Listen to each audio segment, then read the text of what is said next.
El mensaje de esta noche lleva como título ¿Qué hacer cuando la angustia llena tu corazón? Cuando la angustia se hace presente en tu vida. Estamos viviendo tiempos difíciles de hace un poco más de un año con la llegada pues de la pandemia. Uh, Prácticamente todo el planeta se ha visto convulsionado por causa de este virus tan terrible que ha cobrado la vida de millones de personas. ¿Sí? Y no solamente se ha afectado la salud de las personas, porque incluso aquellos que han sido afectados y vencidos todavía pues tienen secuelas incómodas, ¿verdad? Han perdido pues parte de su salud. Pero no solo eso, como les dije, no solo afectó la salud, no solo afectó la pérdida de personas, sino que también afectó pues la economía. Entonces la economía pues trajo otro tipo de angustia, la angustia de la inseguridad, de no saber qué hacer para los compromisos financieros pues que uno tiene. Muchos perdieron sus trabajos, empresas quebraron por causa de esta situación. Todo esto trajo como consecuencia angustia en miles y miles de personas en todo el mundo. ¿Qué hacer cuando la angustia llena tu corazón? ¿Qué hacemos en esta situación? Que es una situación inevitable. Inevitable quedarnos en casa, limitarnos, perder trabajos, perder conocidos. Es inevitable. ¿Qué hacer cuando la angustia llena tu corazón en situaciones que tienes que afrontarlo? Tienes que vivirlo. ¿Cómo vivir en la angustia? Bueno, de eso se trata pues el tema de esta noche. Y qué mejor ejemplo de qué hacer. La pregunta es ¿qué hacer cuando la angustia llena tu corazón? ¿Qué mejor ejemplo que nuestro Señor Jesucristo? Si alguien experimentó la angustia, fue nuestro Señor. Y una angustia que nadie la ha experimentado. Una angustia que no la vamos a entender. O por lo menos no la vamos a entender de este lado de la eternidad. La angustia de saber que lleva las injusticias en su cuerpo, la culpa del pecado de la humanidad. Nosotros por eso digo que es difícil comprender la angustia de nuestro Señor Jesús, porque, bueno, tal vez se puede apreciar algo cuando una persona es acusada injustamente, cuando una persona recibe una sentencia de años de cárcel por un delito que no cometió. Incluso algunas personas han sido pues ejecutadas siendo inocentes. Tal vez algo así nos puede dar una idea de la angustia de nuestro Señor, que Él recibió toda la culpa nuestra y eso, bueno, afectó de alguna manera su relación con el Padre, pero no ese no es el tema, ¿sí? Es un tema muy interesante. Lo cierto es que nuestro Señor se llenó de una angustia muy grande. Veamos lo que nos dice Mateo. En Mateo capítulo 26. Vamos a leer acá. En Mateo capítulo 26. Aquí el escenario después de participar en la cena de la Pascua y establecer la cena del Señor, ellos salen pues hacia un lugar llamado Getsemaní, un hermoso jardín. Y seguro que Jesús solía ir a ese lugar a orar. Lo cierto es que fueron allá, a Getsemaní, y era muy tarde, de noche. ¿Y qué encontramos? Vamos a ver qué es lo que pasó allí en Getsemaní. Dice, entonces, versículo 36, entonces llegó Jesús con ellos a un lugar que se llama Getsemaní y dijo a sus discípulos, sentaos aquí entre tanto que yo voy allí y oro. Vamos a ver 3 puntos importantes en este mensaje. Recuerden que vamos a responder la pregunta, ¿qué hacer cuando la angustia llena nuestro corazón? Y podríamos añadir un poquito más, y cuando es inevitable la aflicción que tenemos por delante. Es inevitable, tenemos que afrontarla. ¿Qué hacer cuando tenemos semejante situación? Punto número 1. Fíjense lo que dice el versículo 36. Otra vez. Y noten lo siguiente. Entonces llegó Jesús con ellos a un lugar que se llama Getsemaní y dijo a sus discípulos, sentaos aquí, entre tanto que voy allí y oro. Sí. En otras palabras, ¿qué hacer cuando la angustia llena nuestro corazón? Bueno, lo primero es que es difícil afrontar una angustia en soledad. El punto número 1 es buscar la compañía de personas de confianza, amigos, hermanos, familiares que nos acompañen en ese momento, en momentos de angustia. Fíjense cómo dice más adelante.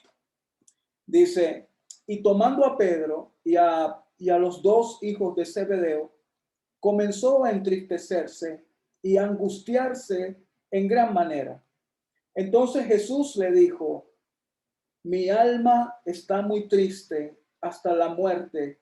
Quedaos aquí y velad conmigo. Quedaos aquí y velad conmigo.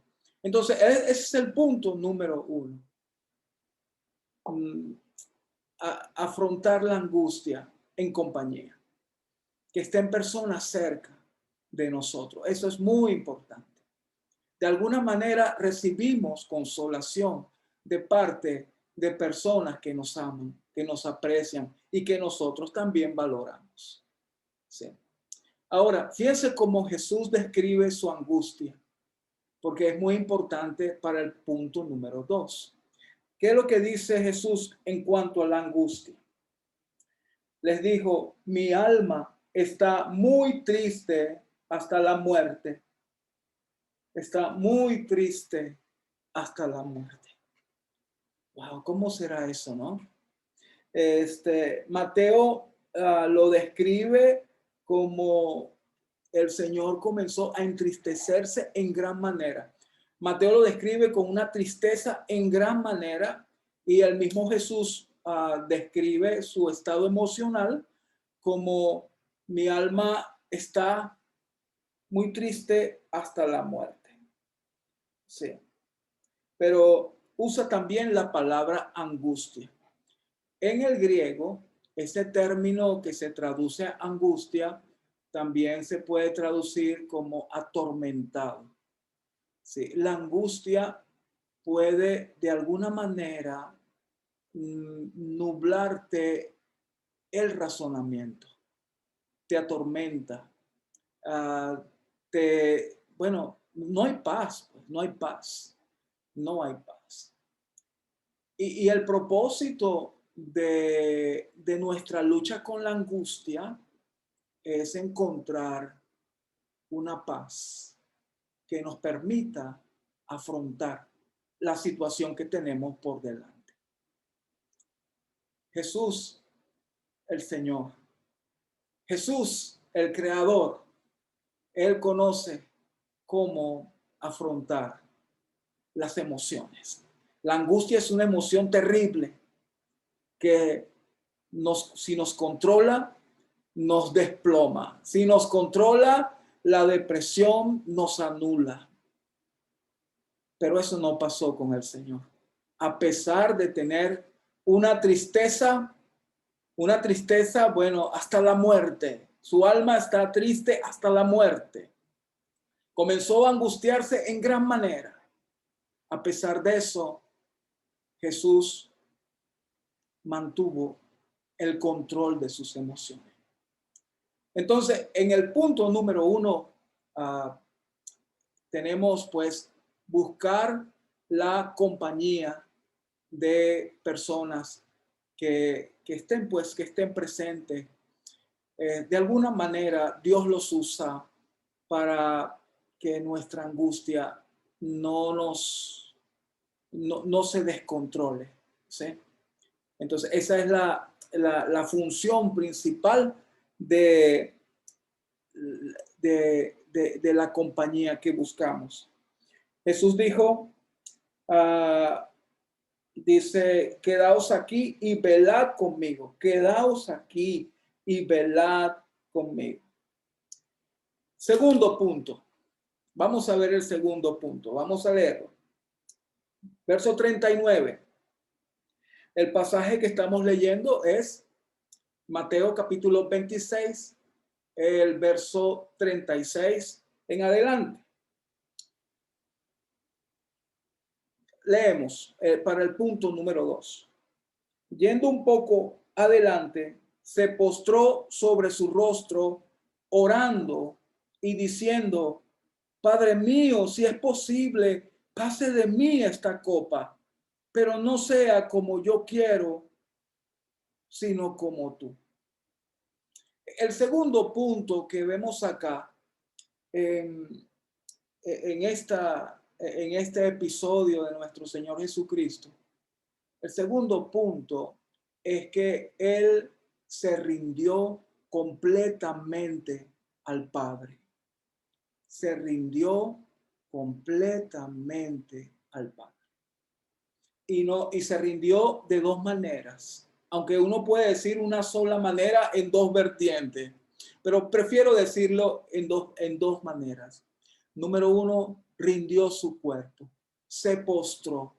Dice que se postró, se postró sobre su rostro, orando. ¿Sí? Entonces, el segundo punto, mis estimados, es la oración. Pero la oración en rendición al Padre. Recuerden, estamos hablando no de una oración normal, no es de nuestras oraciones devocionales diarias, ¿no? Como creyentes. Estamos hablando cuando la angustia llena tu corazón. ¿Qué vamos a hacer?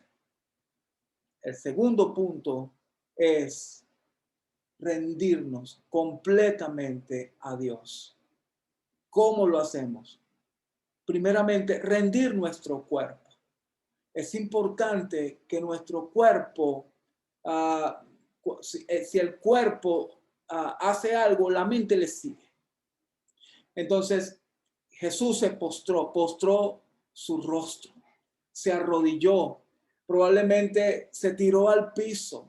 No sabemos en qué sentido se postró. Por lo menos estaba arrodillado, inclinado, postrado ante el Padre. Entonces, el punto número 2 es la oración rendida al Padre, en rendición al Padre. Entonces, postrando nuestro cuerpo en tierra, que significa es arrodillarse, y no solamente con el cuerpo, sino también con palabras. ¿Cuáles palabras usó nuestro Señor Jesús que mostró su rendición al Padre? Dice, Padre mío, si es posible, pase de mí esta copa, pero no sea como yo quiero, sino como tú.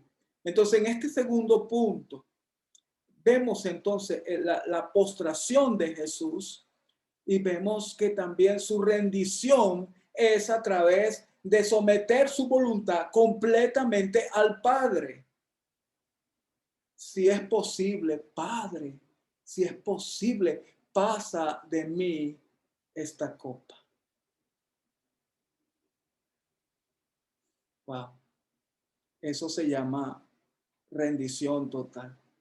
Heme aquí, Padre. Pasa de mí esta copa.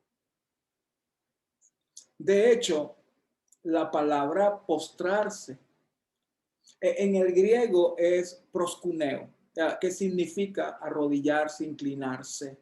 Dios busca a hombres y mujeres que le adoren. Es decir, la palabra adoración es la misma palabra que se traduce postrarse, arrodillarse, inclinarse.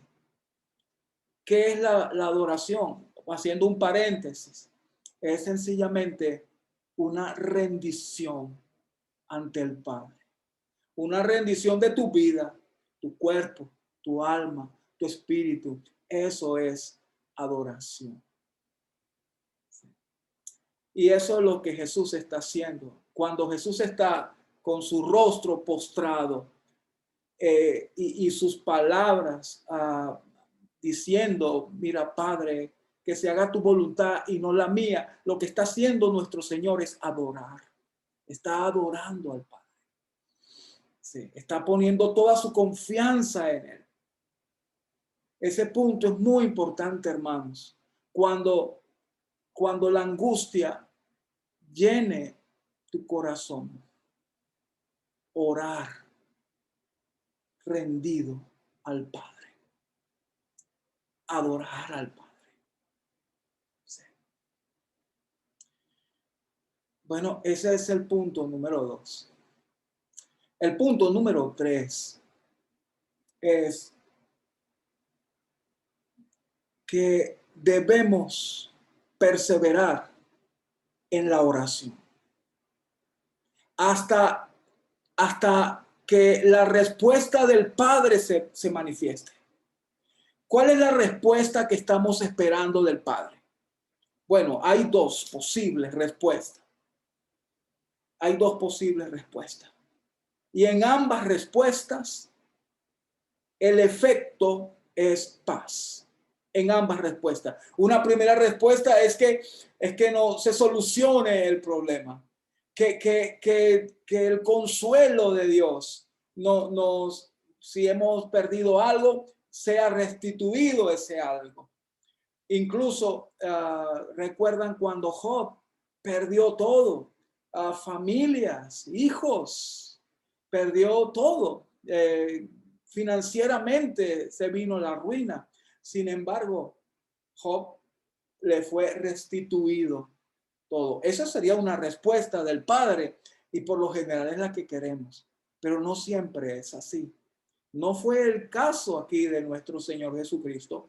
No fue el caso del apóstol Pablo, que había un aguijón en su carne que le atormentaba también, le producía cierta angustia y él oraba, Padre, quita de mí este aguijón. Igual que el Señor, ¿verdad? Dice que oraba 3 veces. Yo no lo llamo 3 veces, sino 3 tiempos. Como en 3 tiempos. Sí, oraba al Padre. Entonces, el tercer punto es perseverar en la oración hasta alcanzar esa segunda respuesta. Ok, no consigo que me restituyan lo que yo había perdido. Que la angustia sea quitada porque se me quitó el problema. Pues está bien. La segunda respuesta puede ser que no. Pero si es no, la paz de Dios es la respuesta. Tiene que haber una paz sobrenatural que nos fortalezca de tal manera que podamos afrontar la situación con entereza, con valor, bueno, con conciencia de lo que nos está pasando. Necesitamos esa paz sobrenatural. ¿Recuerdan las palabras de Pablo en Filipenses? Él menciona que por nada debemos estar afanados, sino presentar nuestras inquietudes, nuestras peticiones delante de Dios con acción de gracias. Y dice que la paz de Dios, ¿verdad? Una paz que no se entiende, ¿verdad? Una paz sobrenatural llenará nuestros corazones. En el tercer punto, mis estimados, cuando oramos rendidamente al Padre y perseveramos en oración, la angustia se va o se disipa y la vida se llena de paz.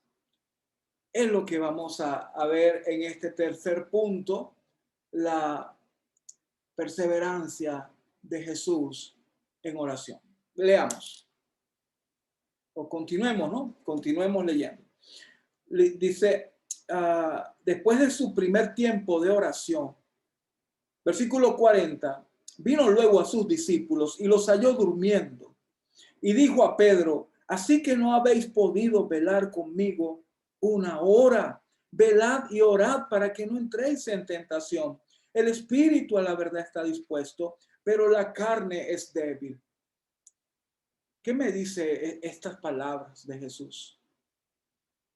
Que tenía una hora orando, hermanos. Una hora. No habéis podido orar conmigo una hora. Ahí estaba Jesús una hora orando, buscando disipar su angustia.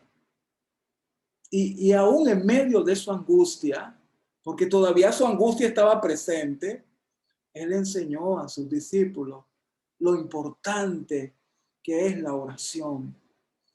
Velad y orad para que ese escenario de tentación ustedes no entren. Velad y orad. El espíritu está dispuesto, pero el cuerpo es débil, así que hay que tomar el cuerpo y rendirlo al Padre. Esa fue, pues, al final de su primer tiempo de oración. Seguimos. Dice en el versículo 41, otra vez fue y oró por segunda vez diciendo, Padre mío, si no puedes pasar de mí esta copa sin que yo la beba, hágase tu voluntad. Y vino otra vez y los halló durmiendo porque los ojos de ellos estaban cargados de sueño. Y dejándole se fue de nuevo y oró por tercera vez diciendo las mismas palabras. Es una opinión lo que les voy a decir. A mi juicio, Jesús oró no menos de 3 horas. Ahí estuvo orando. Y en cada tiempo de oración iba y estaba con sus discípulos. Y bueno, los halló durmiendo por su cansancio. Sí, los halló durmiendo. Estaba pendiente de ellos también, ¿no? Pero fíjense, en cada tiempo, a mi juicio, por lo menos Jesús oró 1 hora. Sí. Al tercer tiempo, casi 3 horas orando el Señor, todavía la angustia estaba presente.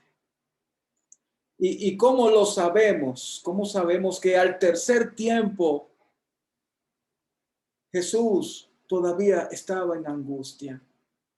Lo sabemos porque Lucas describe ese tercer tiempo y no solamente describe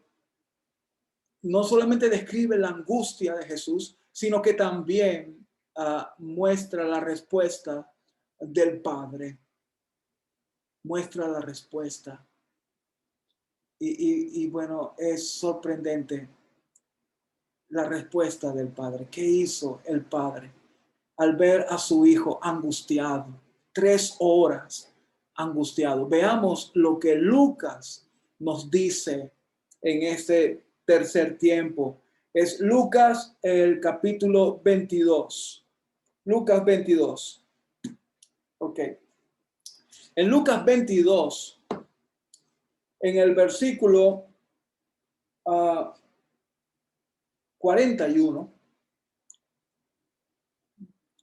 dice Lucas, y él se apartó de ellos a distancia como de un tiro de piedra, y puestos de rodilla oró. Ok, está hablando lo mismo, ¿verdad? En Getsemaní, con otras palabras, ¿verdad? Diferentes a Mateo. Pero Lucas describe algo muy interesante aquí, y es el versículo 42. Padre, si quieres, pasa de mí esta copa, pero no se haga mi voluntad sino la tuya. Ok, Lucas también describe la rendición de Jesús ante el Padre. Oró de rodilla y expresó en palabras que se hiciera su voluntad. El 43. Y se le apareció un ángel del cielo para fortalecerle. Y estando en agonía, fíjense que el ángel está presente para fortalecerle y aún Jesús estaba en agonía. Y Lucas está describiendo el tercer tiempo. Es decir, ya tenía casi 3 horas orando, por lo menos, ¿no? Es solamente mi opinión, pero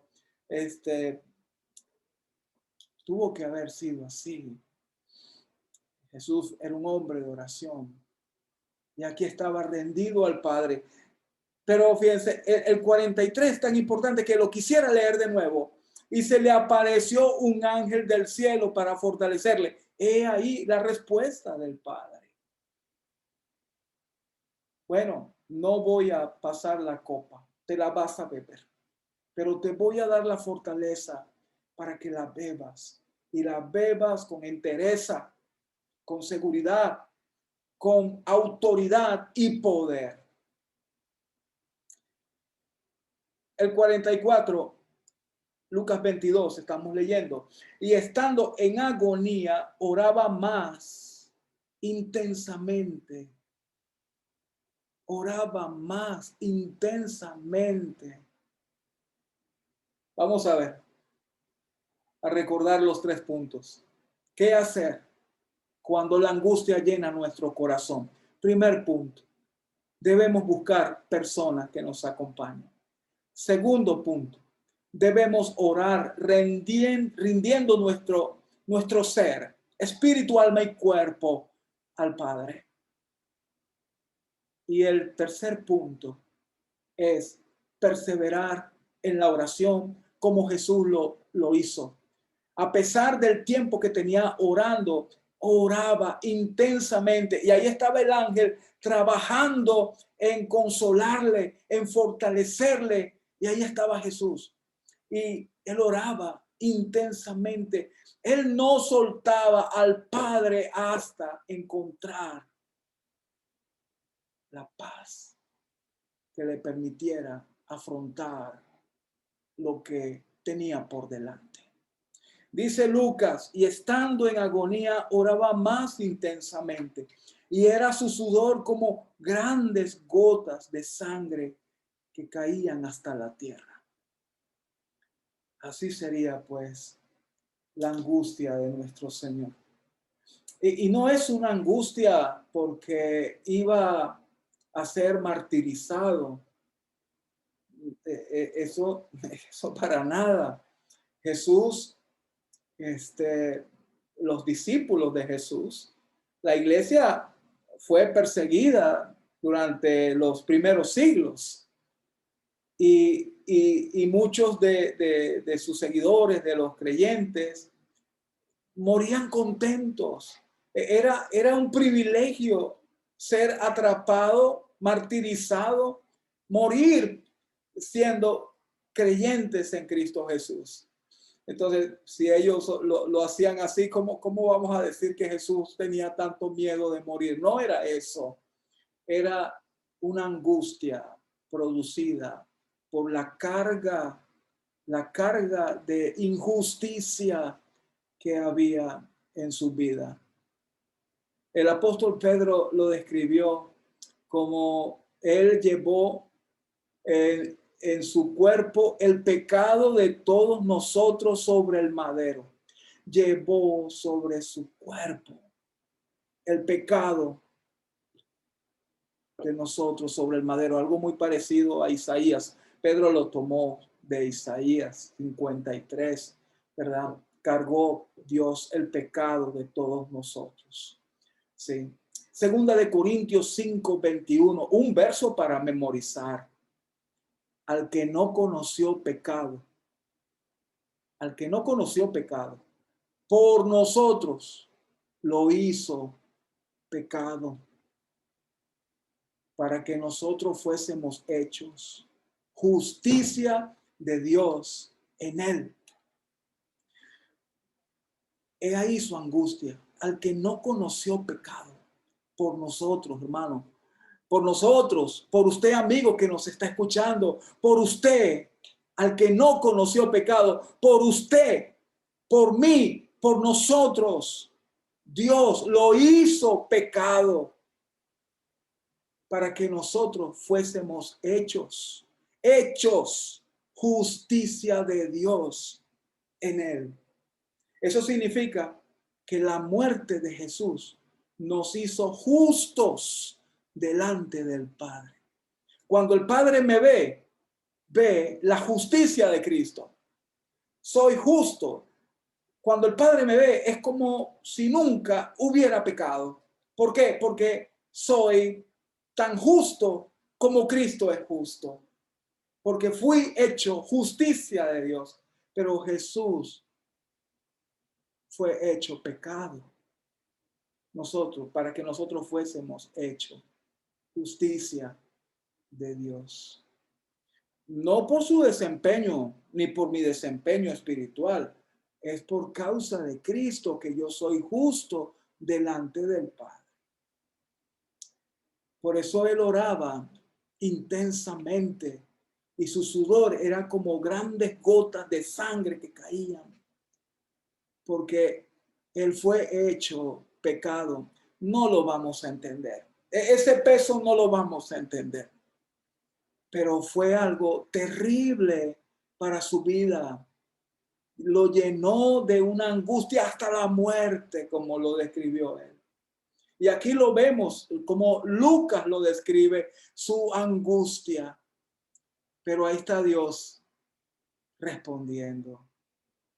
Hasta que Jesús se levantó, lleno de paz y del poder de Dios.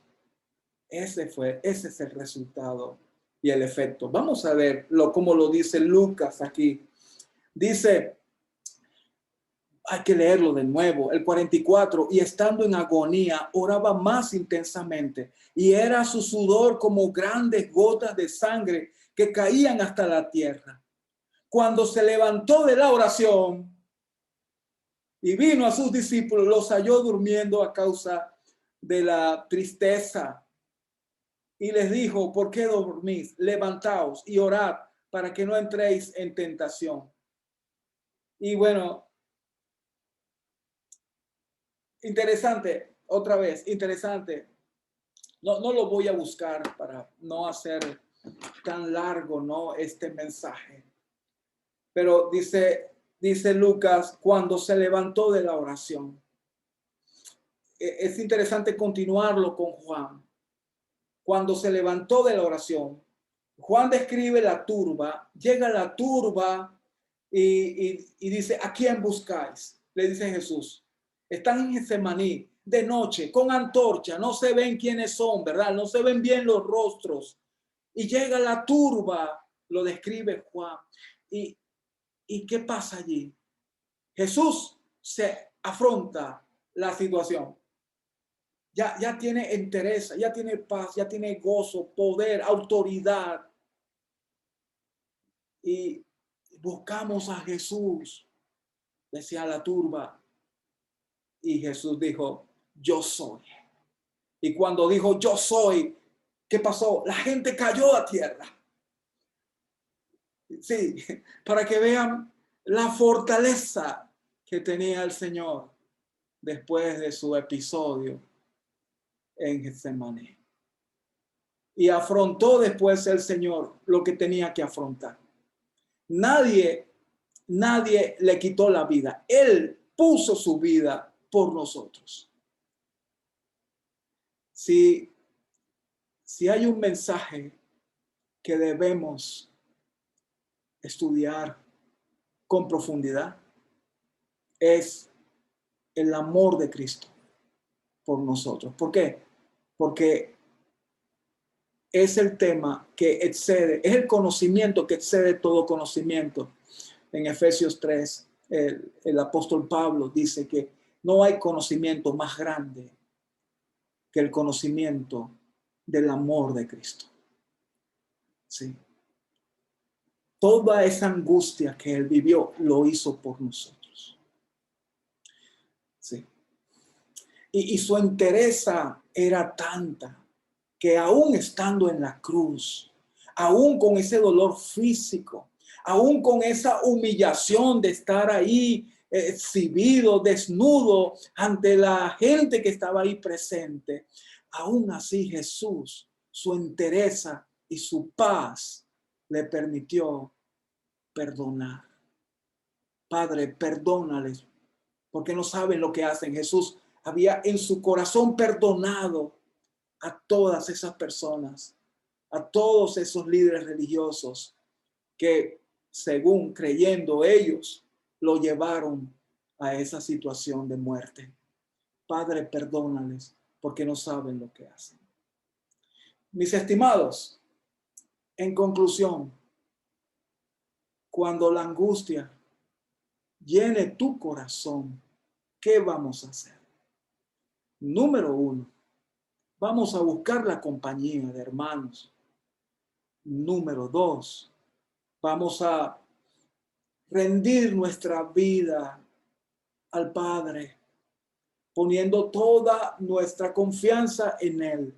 Eso es rendición, tanto el cuerpo como el alma, expresada en palabra. Hágase tu voluntad.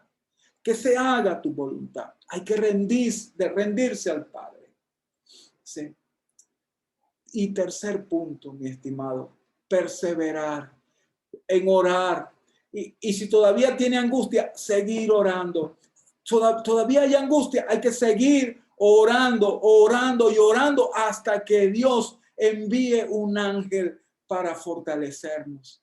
Y va a llegar ese momento en que nos levantamos de la oración y afrontamos la situación que tenemos por delante. Sí, mis estimados, así es. Cuando la angustia llene tu corazón,